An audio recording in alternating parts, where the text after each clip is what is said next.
안녕하세요. 오만사입니다. 저는 55세 아들과 딸을 하나씩 둔 엄마입니다. 딸은 저랑 함께 살면서 직장을 다니고 있고 아들은 아직 대학생입니다. 남편에게는 아직까지 자식이 없이 사는 여동생이 있습니다. 한 번도 임신을 해본 적이 없다고 들었어요. 제가 남편과 결혼했을 때 이미 결혼을 해서 살고 있었고 얼마 후에 이혼을 하고 한참 후에 재혼을 했었죠. 저는 신우의 남편은 참 성격도 좋고 부지런한 사람이었습니다. 시부모님의 아는 분을 소개로 만나서 결혼을 했는데 그때까지 자식이 없어도 별 탈 없이 잘 살았습니다.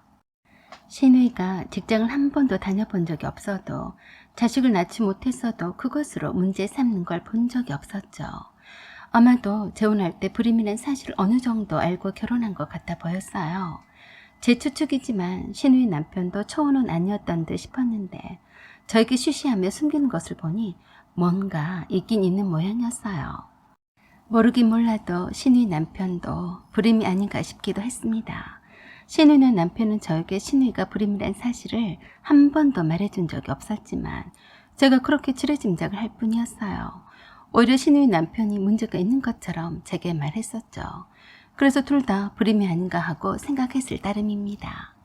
제가 남편과 결혼 후 곧바로 임신을 해서 아주 이쁜 임신복을 입고 다닐 때만 해도 신우이가 불임인 줄은 전혀 몰랐어요. 왜냐하면 아무도 말해준 사람이 없었기 때문이었죠. 왠지 모를 시기와 질투가 말도 못했는데 그땐 제가 둔해서 이상하게 생각을 했었어요. 제가 아들을 낳고 남편과 함께 병실에 있는데 시어머니와 신우이가 찾아와서 그러더군요. 아이고, 이렇게 해도 잘 낳는데 네가 애를 더 낳아서 우리 연심이한테 줘라. 조카니까 자식처럼 키울 것 아니냐. 그 말을 들은 저는 정말 황당했습니다. 남편도 옆에서 화를 내면서 그러더군요. 엄마, 자식이 무슨 물건이에요? 주고 말고 하게요. 연심이 자식은 연심이가 낳아야지 무슨 말을 하세요. 그때서야 머쓱한 듯이 시어머니가 그러셨어요. 그러게 말이다. 부러워서 그런다. 너네들은 이렇게 해도 잘생기는데. 아직 젊은데 낳으면 되죠. 뭐가 걱정이에요? 시어머니는 함께 온 신우이가 짠 했는지 이상하게 신우이가 더 이상은 자식을 볼 수 없는 것 같은 말을 하셨었는데 아마도 그때부터 신우이가 불임이란 걸 시어머니도 알고 있었기 때문이 아닌가 싶었어요. 그리고 아들의 돌잔치를 할 때 신우이가 저에게 조용히 와서 부탁 하나만 들어달라고 했습니다. 저는 가볍게 무슨 부탁이냐며 말해보라고 했었는데 조금은 충격적인 제안을 해왔어요. 사실은 결혼한 지 5년이나 되었는데도 임신이 되지 않아서 시댁 식구들한테 자존심이 깎인다고 하면서 아이를 낳아달라고 하더라고요. 입양도 생각해 봤었는데 피 한 방울 섞이지 않은 아기를 키우고 싶은 생각은 전혀 없다고 하더라고요. 참 얼척이 없었지만 어찌나 진지하게 말을 하는지 깜짝 놀랐어요. 아가씨 나이도 아직 젊은데 무슨 걱정이에요? 생길 거니까 걱정 마요. 조급해하지 말라고요. 저는 그냥 웃어 넘기면서 아무렇지도 않은 듯이 말하려고 했었는데 계속해서 하는 말에 경악을 했어요. 언니, 난 아기 낳는 거 무섭고 싫어요. 그리고 애들도 별로 안 좋아하고요. 그냥 시집 식구들 때문에 그러는 거예요. 네? 애 낳는 게 싫다고요? 네, 그래요. 그래서 애 낳지 않고 편안하게 살고 싶은데 시댁 식구들이 가만히 놔두질 않지 뭐예요.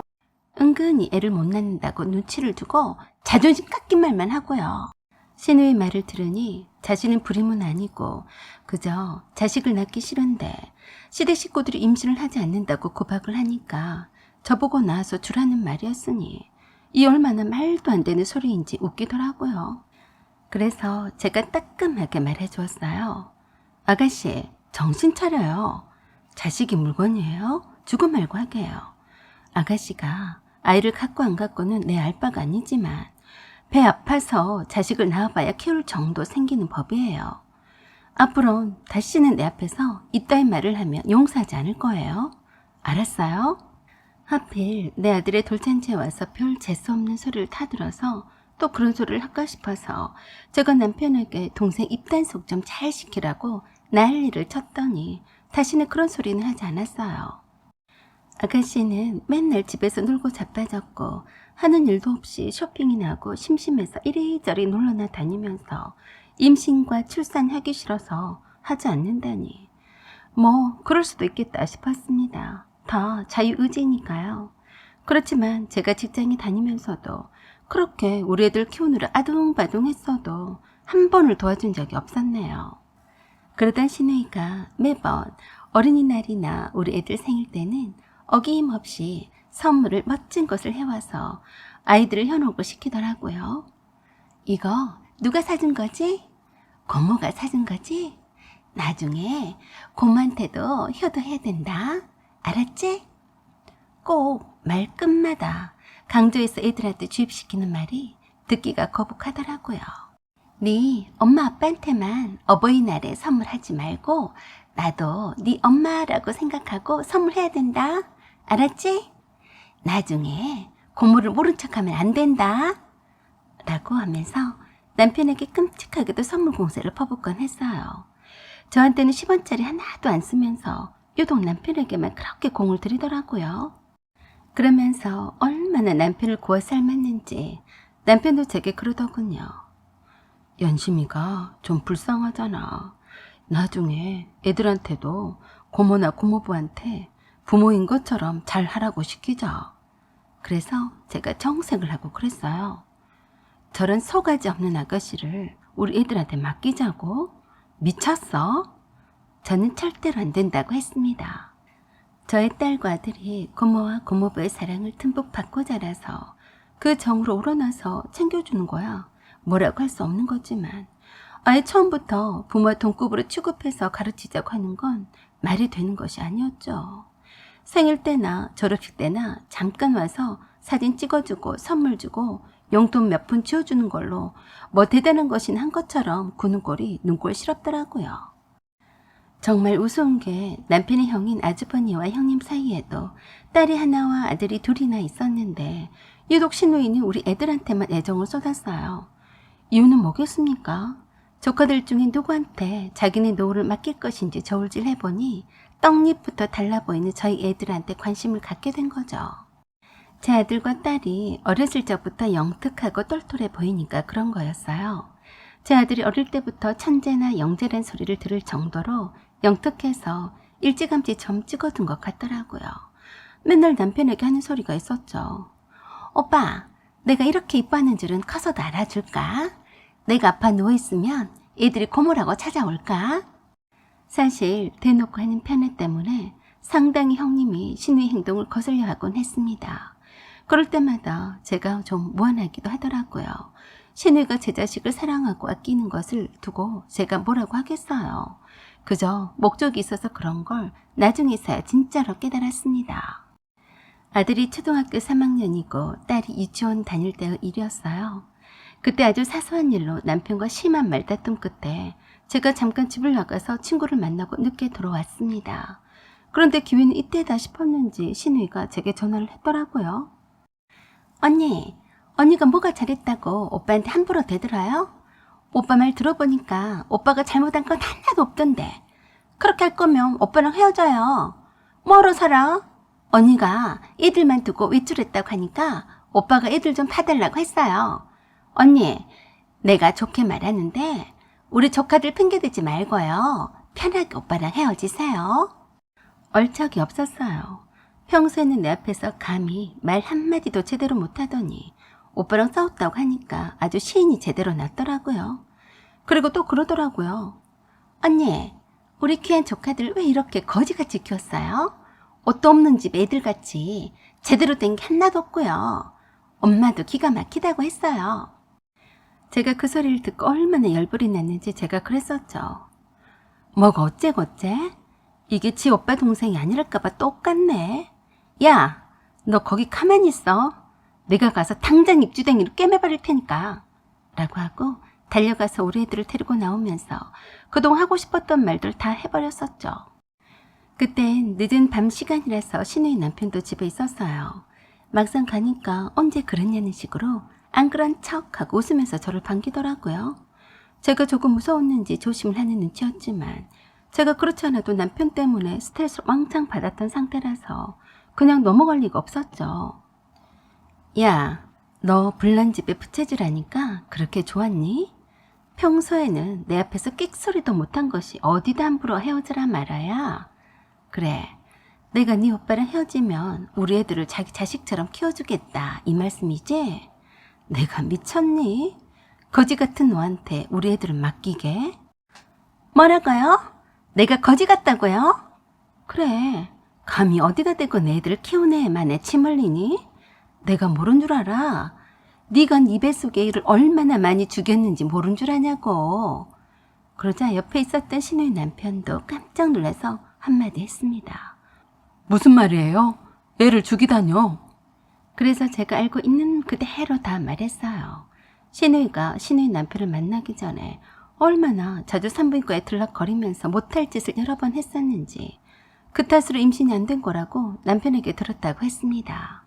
그야 남편은 시어머니가 신우이와 함께 산부인과 진료를 받고 와서 걱정스럽게 남편에게 말했던 건데 아무에게도 말하지 말라고 신신당부했었던 것을 남편이 저에게 말한 거였어요. 감히 나에게 이혼하라 말을 하면서 우리 애들을 두고 가라고 하더니 정작 내가 그런 말을 쏟아내자 사색이 되어서 어쩔 줄을 몰라하며 신우의 남편에게 제가 하는 말이 거짓말이라고 하더라고요.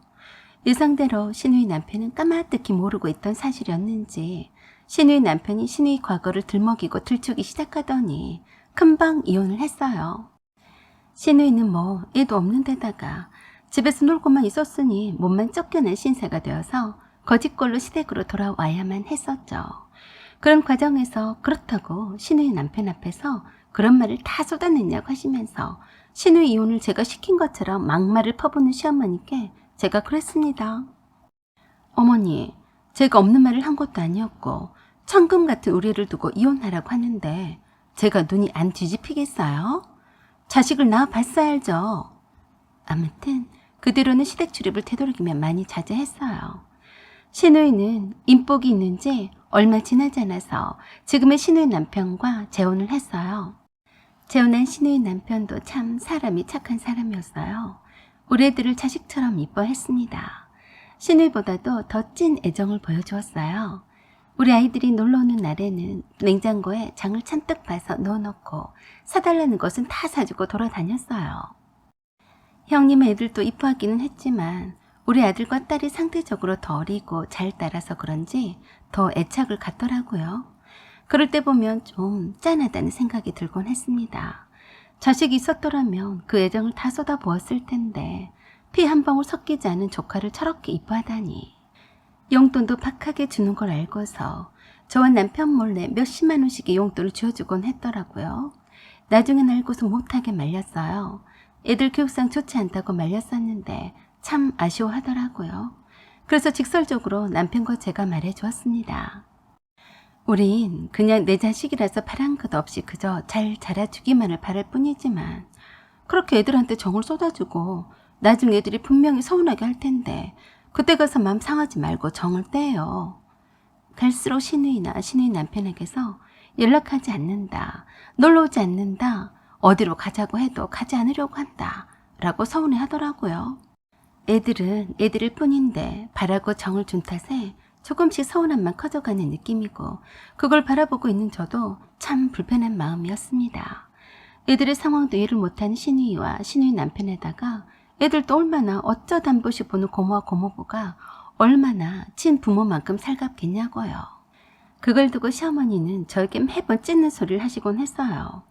네가 애들 교육 좀 잘 시켜라. 저렇게 자식도 없이 불쌍하니까 연심이 생일이나 쟤네 고모부 생일도 좀 챙겨주고 해야지. 네가 말 안 하니까 얘들도 무심하지 않니? 어머니, 얘들도 다 커서 알 만큼 아는데 제가 뭐라고 간섭해요. 알아서 하겠죠. 뭐든지 자연스럽게 해야지 억지로 하면 쓰나요? 그랬더니 저에게 그러시는 겁니다. 너는 어째서 머리가 안 돌아가냐? 쟤네들 고모부가 자기 조카들 놔두고 네 애들을 저렇게 이뻐하는데 참 다행이지 않니? 다행이라고요? 그랬더니 시어머니가 답답하다는 듯이 말씀하시더군요. 생각해봐라. 나중에 쟤네들 고모부가 일군 재산들 다 누구한테 주고 가겠니? 다 이쁜 조카들한테 줄 거 아니냐. 이왕이면 자기 친조카보다야 우리 손자들한테 주면 좀 좋으냐? 그래서 제가 웃고 말했습니다. 어머니, 전 그런 욕심 바라지 않아요. 친조카에게 재산을 주던 말든지 관심 없고요. 알아서 할 일이죠. 그랬더니 저보고 바보 천치라면서 난리셨어요. 자식은 없어서 돈 쓸 데는 없고 공장 운영은 잘 되고 있고 낙이 어디 있겠냐면서 그러지 말고 제 아들을 신우에게 입양을 시키라고 했습니다. 신우의 남편도 제 아들을 탐을 낸다면서요. 기가 막히더군요. 어떻게 낳아서 키운 자식인데 다 키워놨더니 공짜로 무임승차를 하려고 하다니 어이가 없어서 그랬습니다. 그건 말도 안 되고요. 그렇게 자식이 없어서 아쉬우면 밖에서 나오라고 하시던가요. 왜 하필 제 자식을 넘보신대요? 못 들은 걸로 할게요. 그러자 시어머니가 화를 내시면서 성질을 내시더라고요. 너는 그걸 말이라고 하고 자빠졌냐? 그러는 어머니도 그걸 말이라고 저한테 하신 거예요. 다시는 제 앞에서 그런 말 하지 마세요. 시어머니와 시누이는 포기하지 않고 남편에게 법적으로 입양만 할 뿐이지 달라질 것은 없다고 하면서 시누이는 자기 자식을 호적에 올리고 싶다고 했습니다. 제 아들이 갈수록 공부도 잘하고 똑똑하니까 형님 아들들은 마다하고 제 아들만 고집을 하더라고요. 택도 없는 소리였어요. 남편도 반대를 했으니까요. 시누이보다도 시어머니는 사위가 혹시라도 친조카를 입양을 하게 되면 나중에 사위의 재산이 그쪽으로 넘어가는 것을 두려워하셨고 시누이가 자식이 없다는 소리도 듣게 하고 싶지도 않았던 거죠. 그래서 제 아들을 입양을 시키려고 그렇게 애를 쓰셨습니다. 하지만 원하는 대로 되지 않게 되자 형님에게 넌지신 막내 아들을 시누이 아들로 입양을 시키자고 제안을 하셨던 모양이었어요. 형님은 내심 시누이 남편이 우리 애들만 이뻐하는 것을 별로 달갑지 않게 여겨왔었는데 쉽게 그렇게 하자고 응했어요. 형님네는 아들이 둘이나 있었고 그 중에 막내 아들을 입양시키는 거여서 그런지는 몰라도 무척이나 반기더라고요. 시누이 남편은 막상 제 아들을 마음에 두고 있었던 터라서 내키지는 않았지만 못 이긴 척하고 시누이 말대로 따랐습니다. 시누이는 보란듯이 입양한 형님의 막내 아들을 친자식처럼 잘 챙기더라고요. 형님은 이게 웬 횡재냐라는 표정이었고요. 그동안 우리 애들만 이뻐하던 시누이와 시누이 남편이 형님 아들을 입양을 시켰으니 이젠 시누이 재산의 반은 차지한 셈이라고 생각한 것처럼 보이더라고요. 하지만 세상 일이 그렇게 자기가 뜻한 바대로 흘러가는 법이 있던가요? 그로부터 수년이 지난 뒤에 시누이 남편은 그렇게 부지런하게 열심히 일을 하더니 운영하던 공장에서 쓰러져서 돌아가시게 되었어요. 갑작스러운 일 때문에 시누이는 시누이 남편이 운영하는 공장 일에는 전혀 몰랐기 때문에 엄청 당황해 했어요. 결국엔 알고 봤더니 오래전부터 공장 운영에 돈이 돌지 않아서 적자에 시달리다가 그 스트레스로 공장에서 쓰러지게 된 거였다더군요. 우왕좌왕 어쩔 줄 모르는 시누이 때문에 빚이 눈덩이처럼 더 늘어만 갔고 3개월 안에 상속 포기각서를 썼었어야 했는데 그 시기를 놓쳐버렸던 겁니다. 시누이 남편 외에는 그 어느 누구도 공장 일에는 문외한이라서 그 정도로 공장 운영이 좋지 않았는지를 빨리 인지하지를 못했었고 이미 눈치를 채고 남편과 아주버니가 공장이 돌아가는 사정을 파악하는데 상당한 시간이 흘러버렸던 거죠. 시누이 남편의 갑작스런 죽음 앞에서도 왠지 모르게 들떠 있었던 형님과 아주버니의 모습을 보니까 참 돈이 크긴 크구나 싶었습니다. 시어머니도 당시에 저에게 그러시더라고요. 거봐라, 내가 뭐랬니? 사람 일은 모르는 거다. 이렇게 사람이 쉽게 갈 줄 누가 알았겠니? 내가 뭐랬냐? 네 아들을 내가 말한 대로 연심이한테 입양을 시켰으면 타저 공장 주인이 되는 거 아니냐? 사위가 그렇게 하늘나라로 떠났는데도 슬퍼하기는커녕 저에게 내 말을 안 듣더니 넌 보기 좋게 남 좋은 일만 시켰다 라고 하시는 듯 했습니다. 아주버니와 형님은 이젠 시누이 남편이 운영하던 공장과 재산은 전부 다 입양을 보낸 막내 아들의 차지가 되었다면서 흥분을 감추지 못하느라 산더미 같은 빚만 남은 걸 빨리 인식하지 못했었죠. 빚 청산을 하느라 집이며 공장이며 돈 되는 것은 다 팔아넘겨도 모두 다 청산하지 못할 정도였어요. 시어머니와 아주버니와 형님은 빚만 잔뜩 떠하는 사실을 알게 되자 뒷목 잡고 쓰러지고 난리도 아니었습니다. 나이도 아직 어린 형님의 막내 아들이 벌써 빚을 떠안다니, 거기에다가 무능한 데다 무일푼인 시누이를 떠맡기까지 했네요. 법적이라서 어쩔 수 없는 일이었죠. 결국엔 상속재산 파산 신청을 했었고 땡전 한 푼도 유산을 상속을 받지 못했습니다. 시누이는 하루아침 알거지가 되었고요. 그래서 시댁에서 시부모님과 함께 살고 있는데 입양한 아들인 형님네 막내 아들이 자기를 돌보지 않는다고 푸념을 하더라고요. 시어머니도 시누이처럼 형님네 막내 아들이 시누이를 거두지 않는다고 틈만 나면 제 앞에서 흉을 보곤 하는데 그럴 때마다 형님에게 욕을 있는 대로 다 퍼붓더군요. 자식 교육을 잘못 시켰다고요. 땡전 한 푼 없으니까 양엄마를 나 몰라라 한다고요. 형님처럼 돈에 눈이 멀어서 입양을 보냈으면 큰일 날 뻔했습니다. 여러분은 어떻게 생각하세요? 사연은 여기까지입니다. 구독과 좋아요 부탁드려요. 감사합니다.